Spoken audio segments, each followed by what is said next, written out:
Educação à distância, mudando realidades.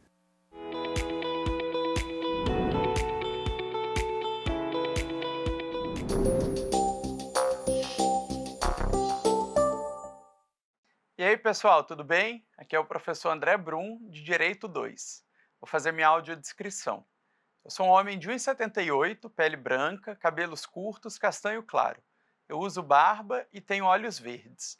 Estou usando uma camisa preta de manga longa, calça social cinza, sapato e cinto pretos. Eu estou aqui no estúdio de gravação do IFRO, Campus Porto Velho, Zona Norte. Ao fundo tem uma parede branca com pontos interconectados. À minha esquerda tem outra parede com os dizeres EAD mudando realidades. Esse é o meu sinal na comunidade surda. Vamos lá para mais uma aula? Agora o assunto é triste. Vamos falar sobre a extinção do contrato de trabalho, quando tudo chega ao fim. Primeiramente, vamos pensar nas modalidades de extinção do contrato de trabalho. Como é que esses contratos podem terminar? A gente tem várias possibilidades. Uma delas, e a gente espera ou imagina que seja a mais comum, é a dispensa chamada arbitrária ou dispensa sem justa causa.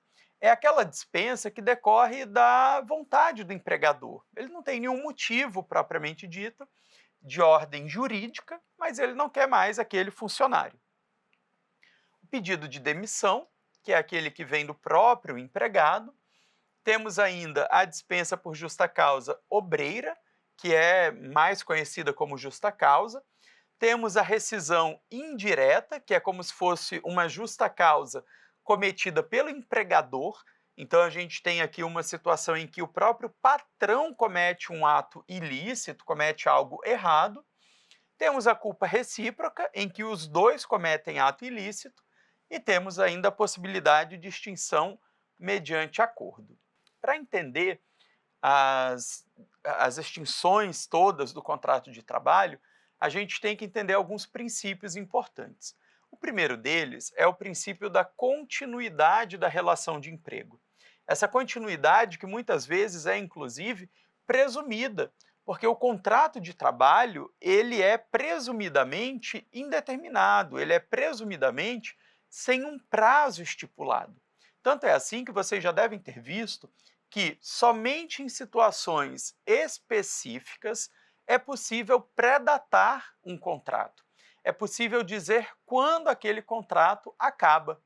Em regra, os contratos perduram indeterminadamente. Temos ainda o princípio da proporcionalidade e razoabilidade.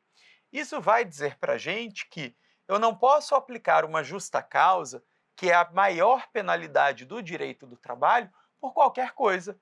Já falei para vocês mais de uma vez. Imagine, por exemplo, um funcionário que nunca se atrasou, nunca fez nada de errado. A primeira vez que ele chegar atrasado, eu posso aplicar uma justa causa? É óbvio que não, né? Eu preciso de uma proporcionalidade e uma razoabilidade. Para punir aquele empregado, eu preciso que ele cometa uma falta grave, que ele cometa um erro grande, não é por qualquer coisinha. Temos ainda o princípio do imediatismo. Para punir o meu funcionário, eu preciso punir imediatamente após o ilícito que ele cometeu. Temos ainda o princípio da não discriminação. Esse princípio vai determinar para mim que, ainda que eu pague todos os deveres trabalhistas de uma dispensa sem justa causa, ela não pode ser discriminatória. Imagine, por exemplo, quando eu descubro que o meu funcionário tem HIV. Eu vou lá e, por discriminação, demito ele sem justa causa. Pago tudo certinho. Pago as férias, o 13º, multa de 40% da FGTS. Cometi um ato lícito? Não. Muito provavelmente eu vou ficar sujeito a pagar ainda um dano moral e, eventualmente, até a reintegrar aquele funcionário, porque aquela dispensa, mesmo com os pagamentos certinhos, ela foi discriminatória e isso não é permitido. Também temos ainda o princípio da legalidade. Eu só posso aplicar as penas previstas em lei e eu só posso aplicar pena nas hipóteses que a lei prevê. A gente já vai ver quais são as hipóteses que permitem a punição do empregado. Agora, de antemão, eu adianto para vocês, transferência não é pena. Eu não posso transferir um funcionário porque ele cometeu um erro. Eu não posso transferir o funcionário porque ele cometeu um ilícito. Transferência só é permitida em caso de necessidade de trabalho. Havendo necessidade, eu posso transferir o funcionário. Do contrário, a transferência não é aplicável. Também destaco que a demissão por justa causa somente pode ser aplicada nas hipóteses previstas em lei. Então, vamos pensar aqui, na primeira hipótese que nós temos, que é a dispensa sem justa causa. Ela é uma dispensa imotivada. Estou falando de uma dispensa sem motivo jurídico. Estou dizendo de uma dispensa em que eu simplesmente não quero mais aquele funcionário. Às vezes, até é porque o funcionário não corresponde mais ao que eu gostaria, mas ele não chega a estar cometendo uma falta. Eu simplesmente não quero mais aquele perfil de funcionário. Eu simplesmente não quero mais aquela personalidade, às vezes eu não quero mais aquela pessoa. Está tudo bem, é um direito potestativo do empregador. O empregador não precisa justificar a sua dispensa, ele pode simplesmente justificar. É a famosa frase, pagando bem que mal tem. Eu posso demitir desde que eu pague todas as verbas trabalhistas que a gente já vai ver quais são. Agora, evidentemente, eu não posso dispensar sem justa causa funcionário com garantia provisória de emprego, as estabilidades, e eu também não posso fazer isso como forma de discriminação.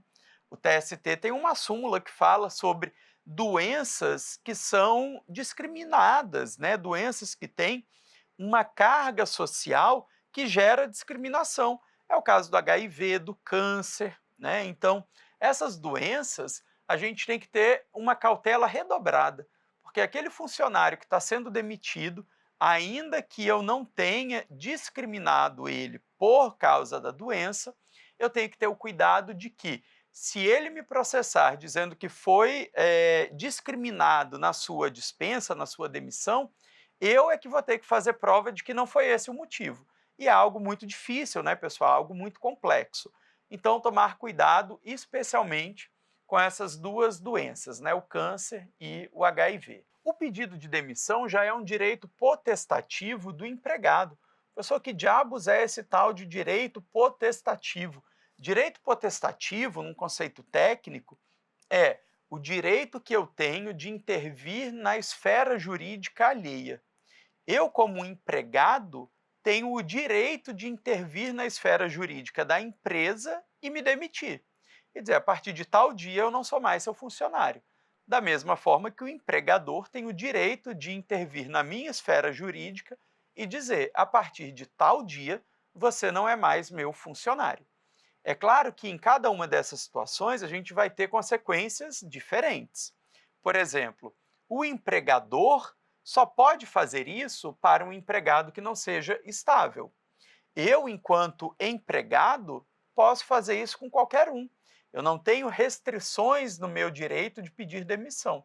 A única questão é que eu devo conceder um aviso prévio de 30 dias, sob pena de desconto. Como é que desconta? Pega lá todos os valores que você deve para aquele empregado e desconta 30 dias de salário. Nesse caso, não se aplica a proporcionalidade, pessoal. A gente vai ver daqui a pouco que um aviso prévio, quando o empregador concede ao empregado, ele deve ser proporcional ao tempo de trabalho. Então, a cada ano completo, a gente acrescenta 3 dias. Um funcionário que trabalha comigo há 2 anos completos, ele vai receber 36 dias de trabalho, e assim por diante. Mas, quando é o empregado que pede demissão, será sempre de 30 dias, pouco importa quanto tempo ele trabalha para mim. O empregador, evidentemente, pode renunciar ao prazo do aviso prévio.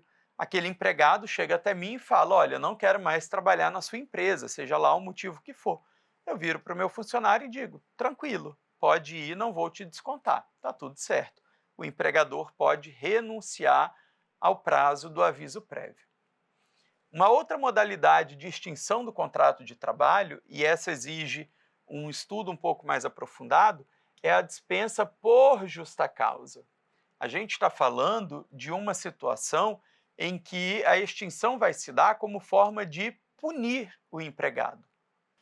E, evidentemente, pessoal, se eu estou falando de uma punição do meu funcionário, eu tenho que ter cuidados.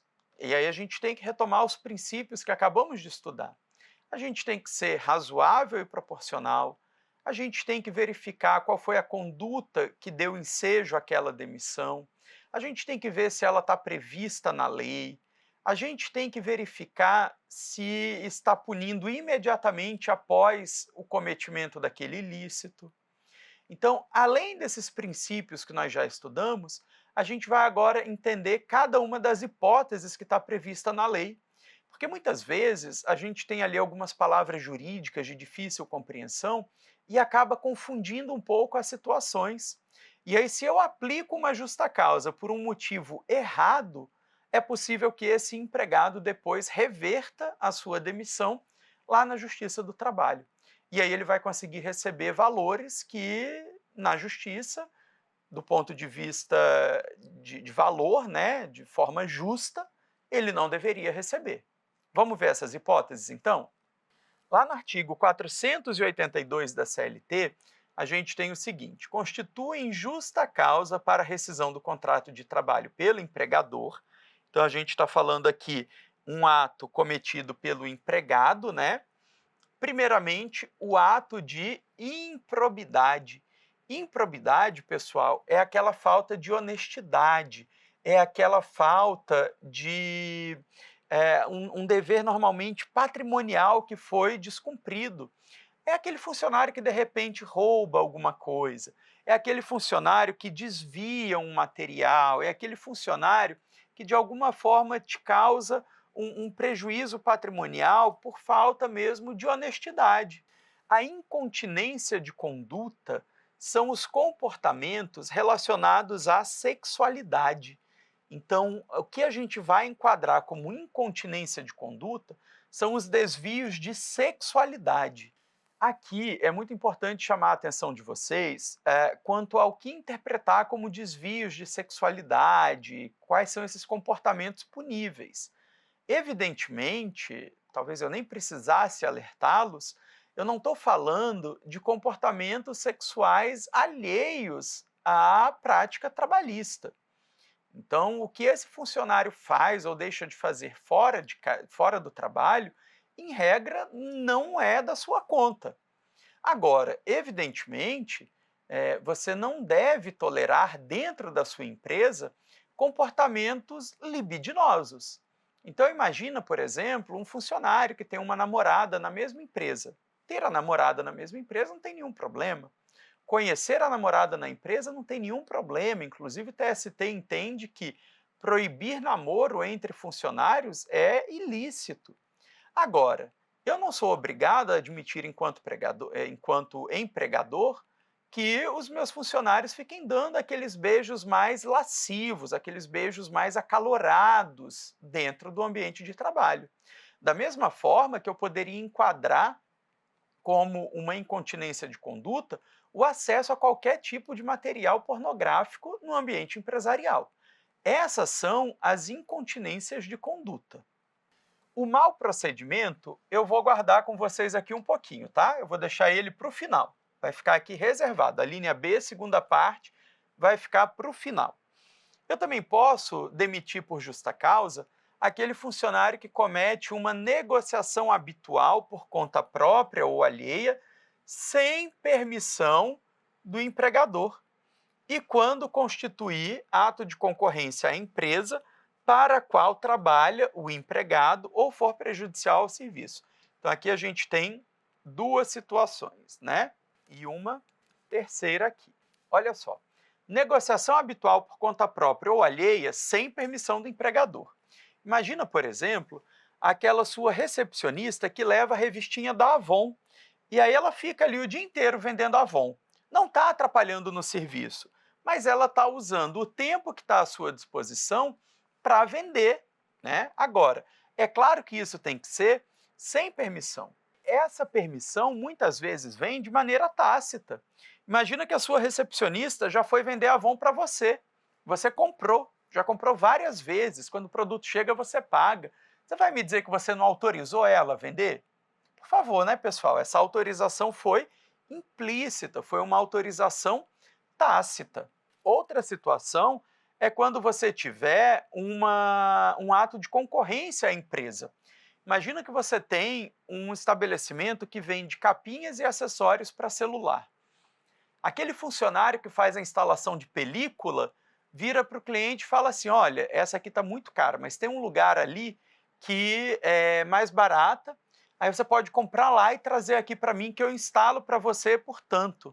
Imagina, o cara está estimulando que o cliente vá na concorrência comprar e ainda está fazendo a aplicação no horário de trabalho, mediante um pagamento por fora. Então aqui a gente tem a segunda hipótese. E por fim, quando ele estiver praticando um ato qualquer que seja prejudicial ao serviço. Imagina que na sua empresa aquele funcionário é técnico de informática, só que à noite ele dá aula em um determinado curso preparatório de informática. Ele fica no horário de trabalho preparando as aulas.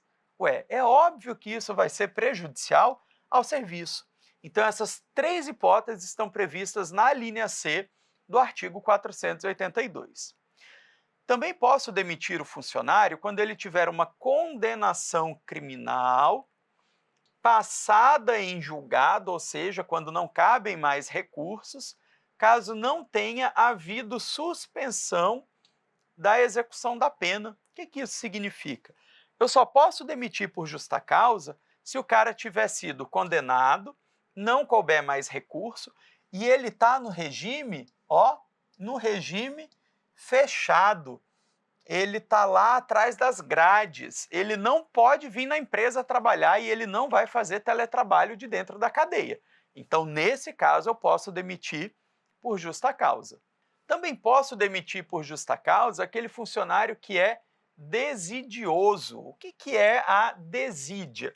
É a preguiça, é aquele funcionário que tem uma rentabilidade ruim, aquele cara que chega atrasado no trabalho, que fica enrolando, aquele cara que sai cedo, aquele cara que está de má vontade. Esse daí eu posso demitir.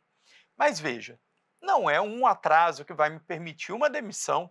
Nesse caso da desídia, é altamente recomendável que você tenha a aplicação de outras penas anteriormente.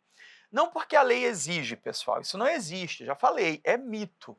A lei não exige advertência para suspender e suspensão para demitir. Isso não existe. Só que a desídia, assim como todos os outros ilícitos que dão causa a uma dispensa por justa causa, exigem proporcionalidade e razoabilidade. E é muito difícil eu demonstrar a proporcionalidade e a razoabilidade da desídia, mostrar que é uma desídia grave, sem que eu tenha advertido esse funcionário antes. Como é que aquele funcionário sabe que ele está gerando um rendimento menor do que o que eu esperava se eu nunca adverti?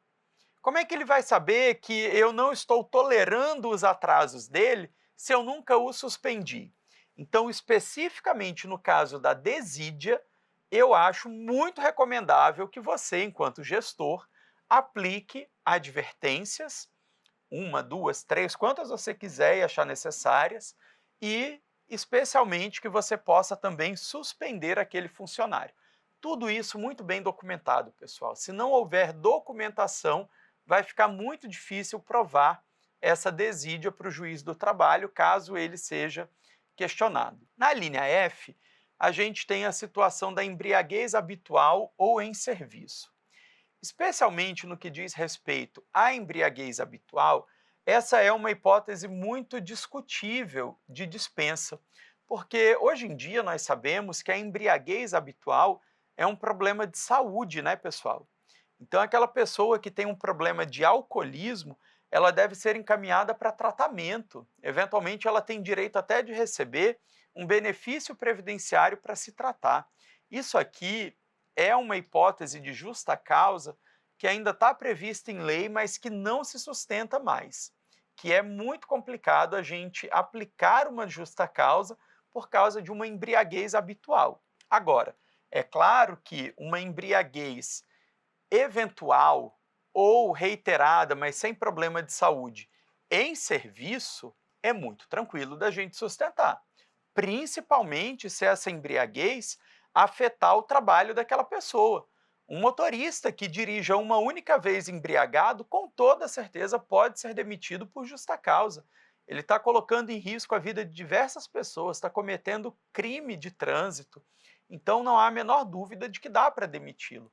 Ou então outro funcionário qualquer que chega podre de bêbado no trabalho, dá um barraco, expõe todo o time a uma situação vexatória, ele também pode ser demitido por justa causa.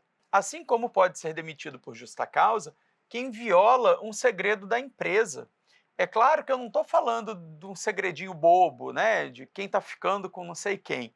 Eu estou falando aqui, por exemplo, de violar a fórmula da empresa produzir um determinado produto, dela vender para outra pessoa, né, essa fórmula.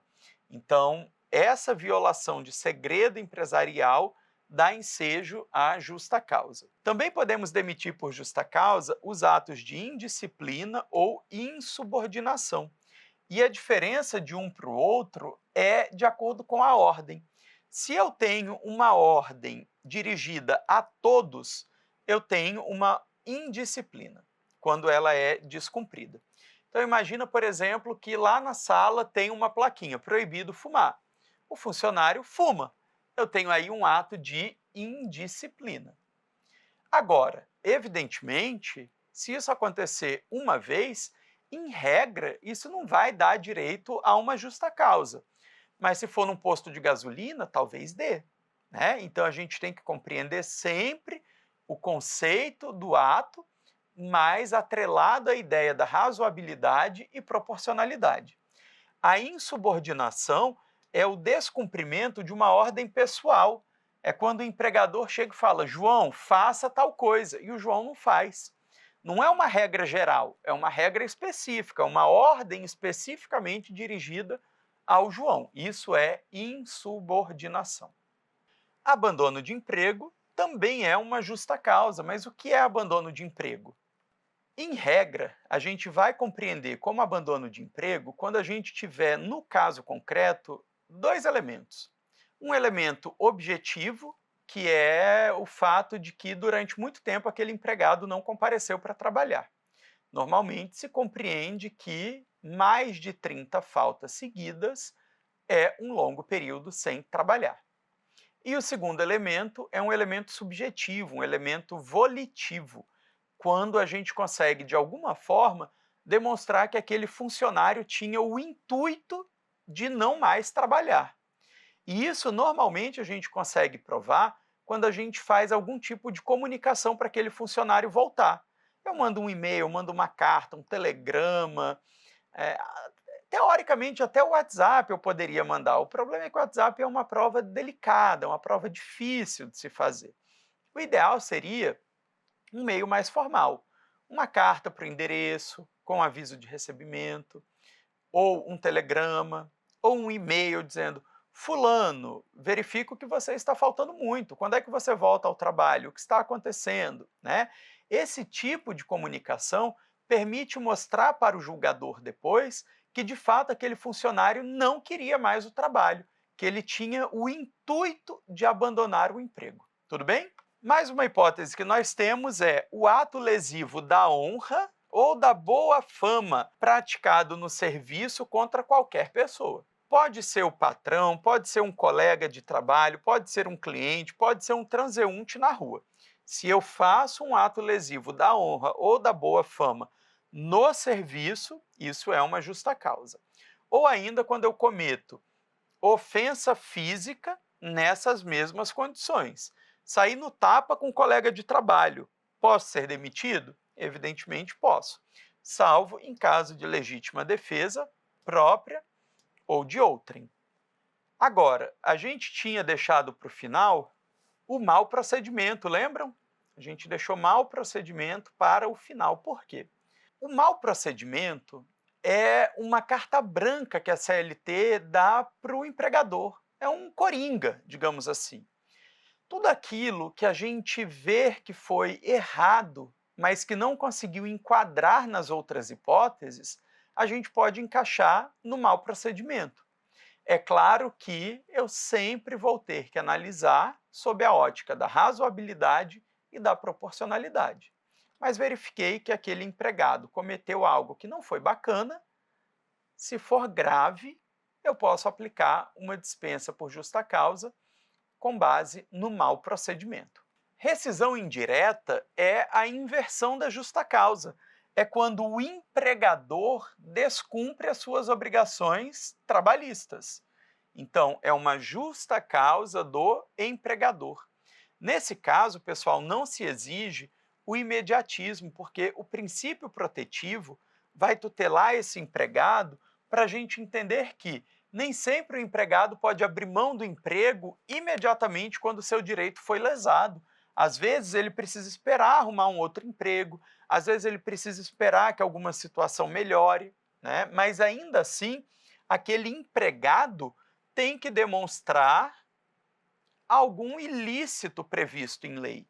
E esses ilícitos estão previstos no artigo 483 da CLT. Ele fala para a gente assim: o empregado poderá considerar rescindido o contrato e pleitear a devida indenização quando, letra A, forem exigidos serviços superiores às suas forças, defesos por lei, contrários aos bons costumes ou alheios ao contrato.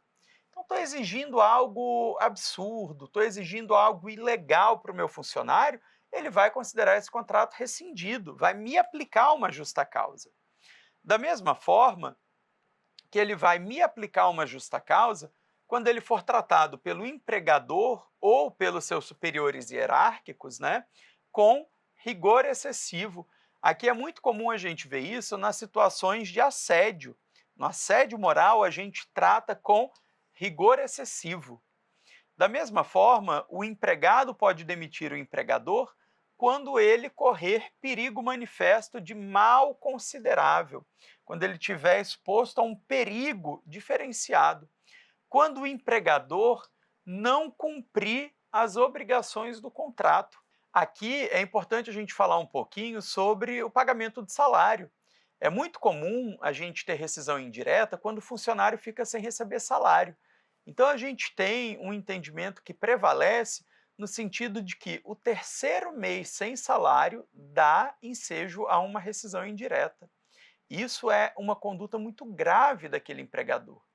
Da mesma forma, o não pagamento do FGTS dá ensejo a uma rescisão indireta nas mesmas condições em que a gente tem a previsão do artigo 483, a linha D. Na linha E, a gente tem que, quando o empregador ou seus prepostos praticarem contra o empregado ou as pessoas de sua família ato lesivo da honra e da boa fama. Também quando o empregador ou seus prepostos ofenderem o empregado fisicamente, salvo em caso de legítima defesa própria ou de terceiro. E também quando o empregador reduzir o seu trabalho, sendo este por peça ou tarefa, de forma a afetar sensivelmente a importância dos salários. Então imagina, por exemplo, aquele empregado que recebe por peça produzida. De repente, o empregador reduz 90% das encomendas. Eu vou ter um salário muito reduzido. Então, nesse caso, também haverá uma rescisão indireta. O empregado, no caso da rescisão indireta, poderá suspender a prestação dos serviços ou rescindir imediatamente o contrato quando tiver de desempenhar obrigações legais incompatíveis com a continuação do serviço. Parágrafo 2º. No caso de morte do empregador constituído em empresa individual, é o caso do MEI, por exemplo, é facultado ao empregado rescindir o contrato de trabalho. Parágrafo 3º. Nas hipóteses das letras D e G, poderá o empregado pleitear a rescisão de seu contrato de trabalho e o pagamento das respectivas indenizações, permanecendo ou não no serviço até final decisão do processo. Apesar da CLT falar só das alíneas D e G, tem-se entendido, tanto na doutrina quanto na jurisprudência, que em qualquer hipótese o empregado pode fazer isso. Ele entra com o processo judicial pedindo a rescisão indireta e decide se ele quer parar de trabalhar ou se ele continua trabalhando até que o juiz decida.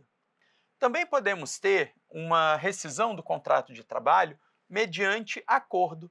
Empregado e empregador chegam à conclusão de que devem pôr fim àquele contrato de trabalho. Essa é uma das novidades trazidas pela reforma trabalhista. A Lei 13.467 de 2017 percebeu que é muito comum uma fraude, que até hoje ocorre, que consiste em o empregado quer ser demitido, mas o empregador não tem dinheiro para demiti-lo. Então, eles chegam a uma espécie de acordo no sentido de que o empregador vai dar as contas como sendo uma dispensa sem justa causa. Com isso, aquele empregado vai receber o seguro-desemprego e vai poder movimentar o Fundo de Garantia do Tempo de Serviço, o FGTS. Mas eles combinam entre eles que a multa de 40% e outras verbas indenizatórias o empregado vai devolver ao empregador. Isso é uma fraude, pessoal, isso é um crime federal, inclusive. Por quê? Quando eu fraudo a minha dispensa, que foi uma dispensa a pedido, eu estou fazendo com que aquele empregado passe a ter um direito que ele não tem.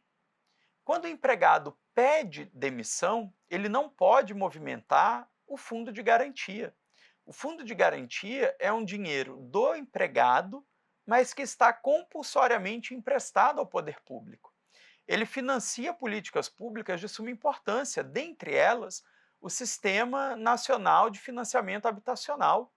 Então, fazer esse tipo de manipulação é considerado crime e pode colocar tanto o empregado quanto o empregador em um processo criminal federal, responder perante a Justiça Federal. Isso é altamente desrecomendado e a reforma trabalhista trouxe uma possibilidade para servir como um meio termo. Então, quando aquele empregado e aquele empregador conseguem chegar a um acordo de que o contrato deve ser extinto, eles podem fazer essa extinção por meio do artigo 484-A da CLT. O contrato de trabalho pode ser extinto por acordo entre empregado e empregador, não precisa de sindicato, não precisa de advogado, não precisa de juiz do trabalho, e nesse caso são devidas as seguintes verbas trabalhistas. Por metade, ou seja, 50% do aviso prévio, se for indenizado, se for trabalhado, vai pagar integral. A indenização sobre o FGTS não vai ser de 40%, vai ser só de 20%. E as demais verbas trabalhistas vão ser pagas na integralidade.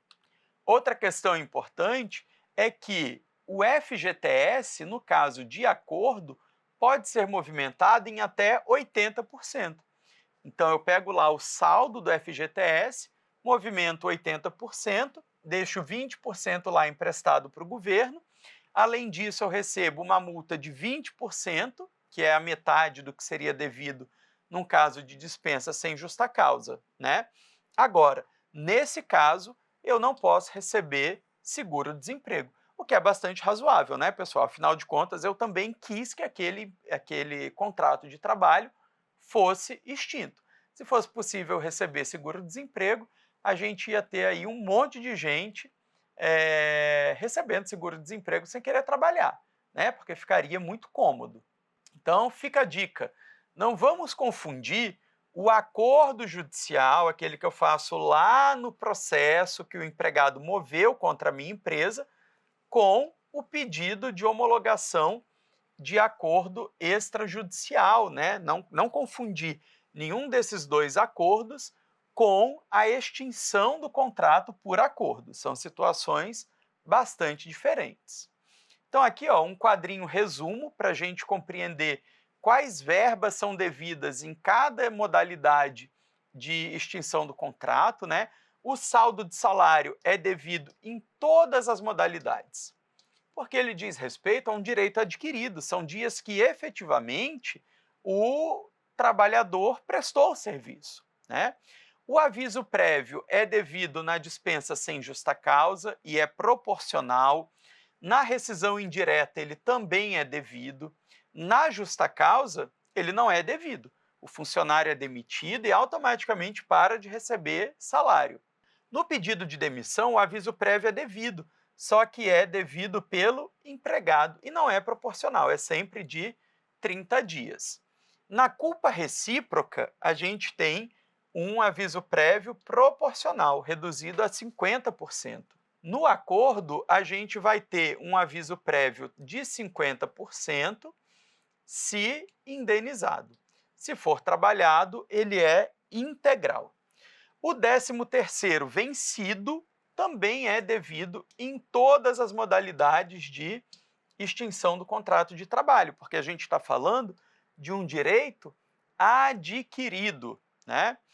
Já o 13º proporcional não vai ser devido na justa causa, faz parte da penalidade do empregado perder esse 13º e vai ser reduzido à metade no caso da culpa recíproca. Observem que em todas as demais hipóteses, o 13º proporcional é devido. Na dispensa sem justa causa, na rescisão indireta, no pedido de demissão e até mesmo na demissão por acordo. As férias, da mesma forma, as vencidas, são devidas em todas as modalidades de extinção do contrato de trabalho. Estamos falando de direito adquirido. Já as férias proporcionais vão ser perdidas por aquele que for demitido por justa causa e vai ser reduzida a 50% no caso de culpa recíproca. Na dispensa sem justa causa, na rescisão indireta, no pedido de demissão e no acordo, as férias proporcionais são devidas. Professor, e a multa de 40% da FGTS? Ela é devida na dispensa sem justa causa, na rescisão indireta e devida pela metade, portanto 20%, no caso de culpa recíproca e dispensa por acordo. Não há que se falar em multa de 40% do fundo de garantia na demissão por justa causa e também não tem multa no caso de pedido de demissão. Já a movimentação do fundo de garantia, ou seja, ir até a Caixa Econômica para sacar aquele FGTS que você depositou ao longo do tempo, só quem vai poder movimentar esse FGTS é o trabalhador demitido sem justa causa e aquele que ajuizou uma rescisão indireta. Também vai poder movimentar o fundo de garantia quando houver uma extinção por culpa recíproca. Fora isso, a gente tem uma movimentação limitada a 80% na extinção por acordo e não movimenta nadinha quando for uma demissão por justa causa ou a pedido. Por fim, o seguro-desemprego só é devido no caso de dispensa sem justa causa e na rescisão indireta. Não tem seguro-desemprego quando é demitido por justa causa, não tem seguro-desemprego quando pede demissão, não tem seguro-desemprego na culpa recíproca e não tem seguro-desemprego na extinção por acordo. Ainda na extinção do contrato de trabalho, o empregador tem que fazer as anotações e expedir todos os documentos necessários em até 10 dias contados a partir do término do contrato de trabalho. Todas as dispensas individuais, plurimas ou coletivas se equiparam às dispensas individuais. Então, eu não preciso, consequentemente, de participação de sindicato, nem nada do tipo. O PDV ou PIDV, né, que é o Plano de Demissão Voluntária ou Incentivada, também tem uma peculiaridade importante, que ele enseja quitação plena e irrevogável dos direitos decorrentes da relação empregatícia. Então, esse empregado não pode demandar mais nada, ele não pode cobrar depois de ter aderido ao plano de demissão voluntária. A gente fica por aqui e até a próxima aula.